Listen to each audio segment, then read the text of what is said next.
Bhubaneswar Shrijagannath चारिटेबल trust Haridwar पक्षर Haridwar भूमानिकेतन ठारे निर्माण करा नूतन जगन्नाथ मंदिर आसंता एप्रिल मास 6-7-8-2026 रे प्रतिष्ठा कराजिबाकु स्थिर होईछि।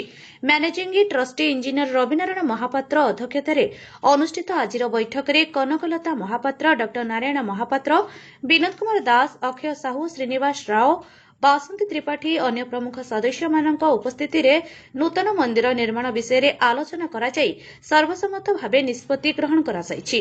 वर्तमान सुधा जीवापाई प्राय निजे निजे 74 जन टिकेट काटी सारिछंती। प्रतिष्ठा कार्यक्रम और आसंता दिन में समस्ते साहाय्य और सहयोग करने को अनुरोध कराଯାଇଛି। महाप्रभुଙ୍କ इच्छा और आशीर्वाद एही मंदिर हरिद्वार होई परिछि। महाप्रभुଙ୍କ कृपारू आपण मानकर और परिवारर सर्वदा कल्याण हेबा पई अनुष्ठान महाप्रभुଙ୍କ पाखरे कामना करूछि। ब्यूरो रिपोर्ट अपराह्न लाइव।